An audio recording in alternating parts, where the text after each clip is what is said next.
굉장히 중요한 조건이었어요. 그런데 여러분 생각해보세요. 우리가 KFC를 막 시작하려고 했을 때 우리나라가 항공기 제조에 불모진데 지금까지 연습기나 만들고 뭐 그랬었는데 갑자기 최첨단 전투기를 만든다. 최첨단의 메인 전투기를 만든다. 누가 이거 우리나라가 하려고 하겠어요? 누가 아무도 안 하려고 했다고. 더군다나 사업 규모가 8조 원이었어요. 여러분들. 그래서 정부가 뭐라 그랬냐면 60%는 정부에서 낸다. 20%는 제조사에서 내라. 항공기 제조사 그 카이죠. 카이에서나. 그리고 나머지 20%는 해외 파트너를 끌어들여야 된다. 그래서 이렇게 해서 100%가 되면은 요게 완성이 되면 우리가 정부 예상이 나간다라고 했어요. 근데 제가 말씀드렸죠. 누가 하려고 그러겠어요? 미국한테.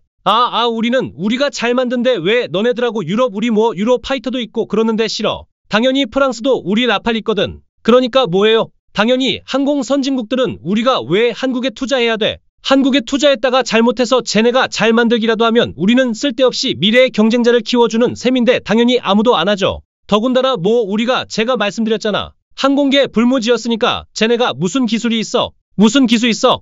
네. 다 안 한다고 했어요. 그런데 이때 우리한테 손을 내밀어 준 게 인도네시아입니다. 그러니까 여러분 솔직히 저도 인도네시아 마음에 안 들지만 KF-21이 출발할 때 인도네시아에 20% 참여가 없었다면은 KF-11은 스타트도 못했을 거예요. 이건 팩트예요. 여러분들 이거는 일단 인정하고 들어가야 돼요. 이제 KF-21 우리가 엄청난 영향을 쏟아붓죠. 제조사도 엄청난 영향을 쏟아먹고 정부도 과감하게 투자를 해줬고 그 다음에 방사총도 엄청나게 열심히 일을 해줬어요. 특히 제조사 카이이 노코는 이루 여러분들 제가 이렇게 말씀드리면 좀 그렇지만 진짜 피눈물과 진짜 실제로 피토한 분들 계실 거예요. 굉장히 중요한 조건이었습니다. 그런데 여러분 한번 생각해보세요. 우리가 KF-21 사업을 막 시작하려고 했던 당시 한국은 사실상 항공기 제조의 불모지였습니다. 그 전까지는 고작 훈련기나 제작하는 수준이었죠. 그런데 갑자기 최첨단 주력 전투기를 만든다고 선언했으니 누가 그걸 믿었겠습니까? 더군다나 이 사업의 전체 규모는 약 8조 원에 달했습니다.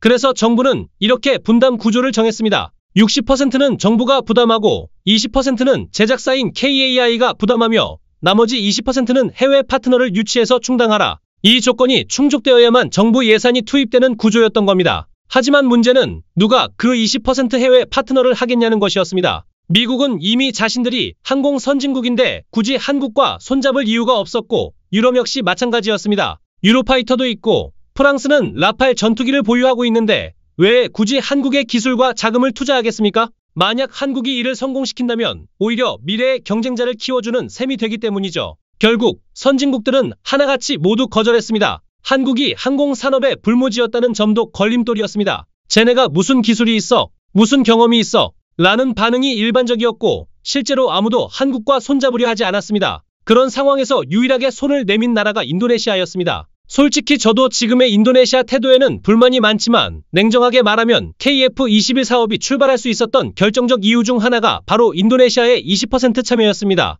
이건 팩트입니다. 우리가 인정하고 넘어가야 할 부분입니다. 이제는 KF-21에 막대한 자금과 자원이 투입됐습니다. 제작사인 KAI는 물론이고 정부도 과감한 결정을 내렸고 방위사업청도 전력을 다해 뛰었습니다. 특히 KAI의 헌신은 정말 말로 다 표현할 수 없습니다. 제가 이렇게 말씀드리면 좀 과장처럼 들릴 수도 있지만 실제로 피를 토하며 일한 분들도 계십니다. 그만큼 절박했고 진심이었으며 이 프로젝트에 사활을 걸었던 겁니다. 분명히 말하지만 이 사업은 단순한 기술 개발이 아니라 10년 이상의 엄청난 노력과 희생을 통해 이뤄진 결실입니다. 말 그대로 피와 땀으로 만들어낸 결과예요. 그런데 이 과정에서 필수적으로 들어가야 할 개발 자금 문제가 발생합니다. 인도네시아는 초기에 4천억 원 정도를 납부했습니다. 하지만 그 이후로는 분담금 지급을 계속해서 미루기 시작했죠. 그 배경에는 인도네시아 내부의 정치적 갈등이 있었습니다. 당시 대통령과 국방장관 사이의 정치적 알력과 경쟁이 있었고 결국 정권이 교체되었습니다. 과거 국방장관이었던 프라보어가 작년에 신임 대통령으로 당선된 것이죠. 문제는 이 프라보어 대통령이 한국에 대해 그다지 호의적이지 않다는 점입니다. 왜 그럴까요? 첫째, KF-21 공동개발은 전임 대통령의 업적이기 때문에 프라보어 입장에서는 자기 공이 아닌 사업에 애정을 갖기 어렵습니다. 둘째, 프라보어 대통령의 아들이 프랑스에서 유학한 경험이 있어 프랑스 무기체계를 선호한다는 이야기도 과거부터 있었습니다. 결국 그는 프랑스의 라팔 전투기 도입에 서명하게 됩니다. 그러자 이런 질문이 나오죠. 그럼 인도네시아는 KF-21을 버리고 프랑스를 선택한 거냐? 여기서 중요한 건 성격이 다르다는 겁니다. 한국과의 KF-21 프로젝트는 공동 개발입니다. 인도네시아가 분담금을 내고 기술 개발에 참여하는 구조죠. 반면 프랑스의 라팔 전투기는 완제품을 수입하는 직도입 방식입니다. 두 사업의 목적과 성격이 전혀 다른 거예요. 이 점을 반드시 구분해서 보셔야 합니다. 그렇다면 또 이런 의문이 생길 수 있습니다. 왜 인도네시아는 KF-21이 완성되길 기다리지 않고 라팔을 먼저 도입하려 한 걸까? 그 이유는 인도네시아 공군 전력이 현재 매우 심각한 수준으로 약화되어 있기 때문입니다.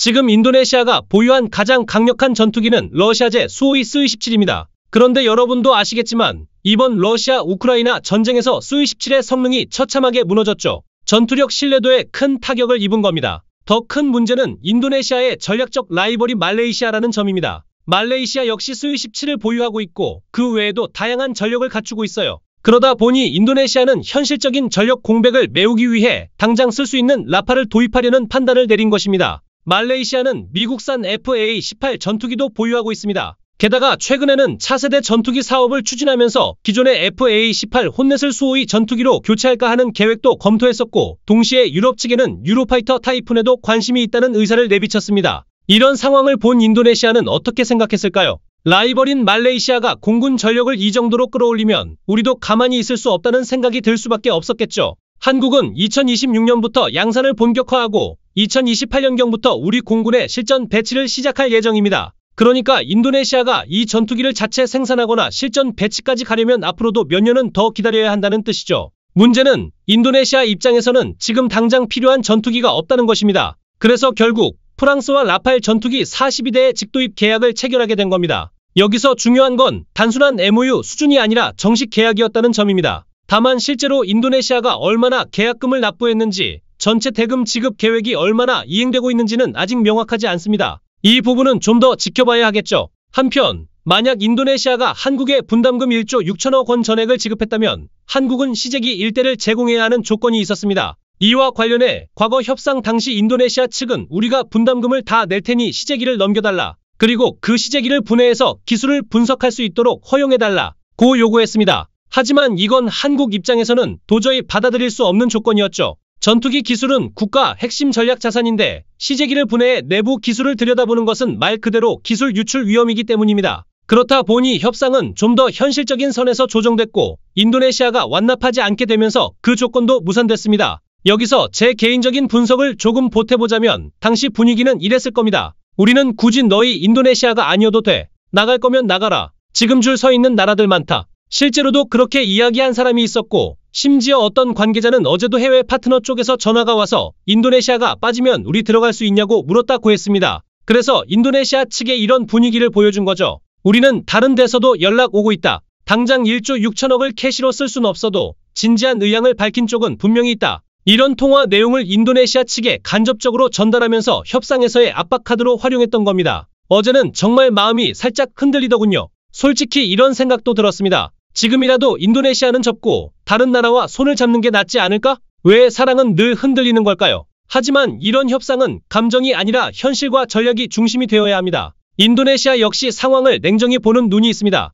제가 KF-21 과거 KF-X를 이야기할 때 늘 강조했던 게 있습니다. 이 사업은 시작부터 지금까지 단 한 번의 일정 차질 없이 온 스케줄로 진행되고 있다. 이건 굉장히 이례적인 일입니다. 그리고 KF-21에 대해 기대를 거는 나라들이 예상보다 훨씬 많습니다. 특히 중요한 장면이 있었습니다. KF-21 시제기가 공개됐을 때 인도네시아 공군 전투기 조종사들이 직접 시승을 했고 시승 후의 반응은 명확했습니다. 이거 정말 훌륭하다. 이들의 평가가 단순한 외교적 수사가 아니라 실제 성능에 대한 긍정적인 평가였다는 점에서 의미가 큽니다. 그리고 인도네시아 내부에도 방위산업에 대해 매우 현실적이고 건전한 인식을 가진 전문가들이 많습니다. 그들이 뭐라고 했느냐? 한국과의 공동 개발은 반드시 끝까지 가야 한다. 왜냐하면 지금처럼 정당한 조건으로 공동 개발을 제한할 수 있는 국가는 드뭅니다. 그런데 우리가 지금 자금 부담을 제대로 이행하지 않아 이 사업이 무산된다면 앞으로 어떤 국가가 인도네시아와 공동 개발을 하려 하겠느냐는 문제가 생깁니다. 인도네시아도 더 이상 외국산 전투기에만 의존할 수는 없고 자체 개발 역량을 키워야 할 시점입니다. 그런데 이런 신뢰 위반의 전례를 남기면 다른 나라들이 인도네시아와 협력하는 것을 꺼리게 되겠죠. 반대로 우리 입장에서도 마찬가지입니다. 인도네시아가 없었다면 애초에 KF-21 프로젝트의 출발 자체가 어려웠을 겁니다. 그런데 우리가 이제 와서 너희 돈 안 냈으니 그만하자고 협상을 파기해버린다면 향후 다른 국가들과의 공동 개발도 어려워질 수 있습니다. 그러니 결국 가장 중요한 건 뭐냐면 계약이 정상적으로 종료되는 것, 즉 책임 있는 형태로 마무리되는 것입니다. 이것이 국제 관계에서 무엇보다 중요한 원칙입니다. 그래서 우리가 현실적인 선택을 한 겁니다. 좋아, 인도네시아. 내가 전체 분담금은 못 내지만 총 6천억 원 정도는 낼 수 있다면 그 금액만 인정하자. 하지만 시제기는 줄 수 없다. 그건 기술보호 차원에서 당연한 조치다. 그래서 검찰에서는 제조사 관계자들과 수차례 정밀하게 검토한 끝에 해당 사안은 기밀 유출에 해당하지 않으며 중대한 위반도 아니다라는 결론을 내리고 기소유예 처분을 내린 것입니다. 여러분, 이건 공식 수사 결과입니다. 신뢰하셔야 합니다. 물론 여러분들 심정 이해합니다. 저도 기분 좋지 않습니다. 인도네시아, 솔직히 저도 불신이 커요. 과거에 잠수함 2차 계약 때도 계약금조차 안 낸 전력이 있는 나라입니다. 당연히 저도 좋아할 수 없습니다. 솔직히 말해서 앞으로 인도네시아와 또다시 공동개발을 추진한다고 하면 저는 강력하게 반대할 겁니다. 그땐 영상 만들어서 머리띠 두르고 결사반대 외칠 생각도 있어요. 하지만 지금은 그때와 상황이 다릅니다. 지금 이거는 이 건대로 바라봐야죠. 너무 감정적으로만 접근하지 말고 냉정하게 사안의 본질을 봐야 합니다. 그리고 우리도 과거에 인도네시아에 신뢰를 범한 적이 있었습니다. 2011년 서울 시내 한 모텔에서 인도네시아 외교관의 노트북을 몰래 가져가려다 발각된 사건이 있었죠. 상당히 민감하고 심각한 사안이었습니다. 만약 그게 미국이나 중국 외교관의 노트북이었다면 어땠을까요? 국제적인 외교 분쟁으로 비화됐을 겁니다. 하지만 그때 인도네시아는 이 문제를 조용히 넘겨주었습니다. 이런 사례도 있다는 점 균형 있게 보셔야 합니다. 제가 분명히 말씀드릴 수 있는 건 우리가 호구 잡힌 것도 아니고 인도네시아에 무리하게 끌려 다니는 것도 아니라는 것입니다. 우리는 받은 만큼만, 합의된 만큼만 제공하면 그만입니다. 앞으로 남은 건 두 가지입니다. 첫째, 인도네시아가 잔여 분담금 2천억 원을 언제 낼 것인가? 둘째, 이미 납부한 6천억 원에 대해 어느 정도까지 기술을 이전해 줄 것인가? 이 두 항목에 대한 명확한 기준과 선 긋기가 남아있는 거죠. 결국 칼자루는 우리가 쥐고 있는 셈입니다. 만약 인도네시아가 나머지 2천억도 내지 않겠다고 한다면 그럼 우리도 아무것도 더는 해주지 않겠다라고 대응하면 되는 겁니다. 너무 걱정하지 마십시오. 우리가 절대 손해보는 구조는 아닙니다.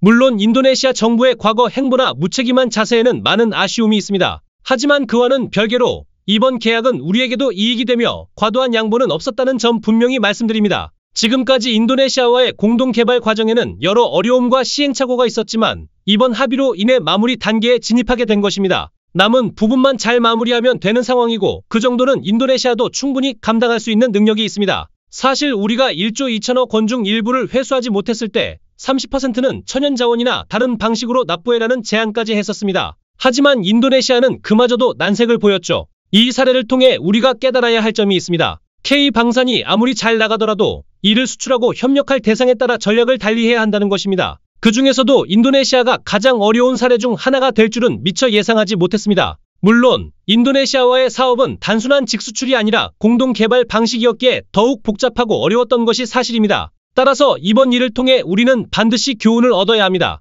첫 번째는 파트너를 신중하게 선택해야 한다는 것입니다. 특히 자금 여력이 있는, 즉 충분한 캐시를 보유한 파트너를 선택하는 것이 중요합니다. 두 번째는 신뢰 관계를 구축할 수 있는 네트워크의 중요성입니다. 공동개발은 수많은 변수가 따르고 예기치 못한 난관이 끊임없이 등장합니다. 이러한 문제들을 얼마나 원활하게 풀어가느냐는 결국 상호 신뢰와 협력 구조에 달려 있습니다. 이번 인도네시아와의 공동개발 경험을 통해 우리 방위사업청과 참여 기업들, 더 나아가 국가 차원에서도 많은 교훈을 얻었을 것이라고 생각합니다. 그래서 앞으로 다른 국가와 유사한 프로젝트를 추진하게 될 경우 이번보다 훨씬 더 효율적이고 부드럽게 협상하고 협력할 수 있을 가능성이 커졌다고 볼 수 있습니다. 결국 우리는 이번 일을 통해 값진 학습을 한 셈입니다. 그리고 분명히 말씀드리지만 실질적인 손해나 기술 유출, 국익 침해 같은 문제는 발생하지 않았습니다. 그 점은 걱정하지 않으셔도 됩니다. 다시 한번 강조하지만 우리는 인도네시아의 호구처럼 끌려다닌 것이 절대 아닙니다. 혹시 제가 인도네시아 편을 드는 것처럼 보일 수 있겠지만 그렇다고 해서 제가 거기서 돈을 받았다거나 어떤 이해관계가 있는 것도 전혀 아닙니다.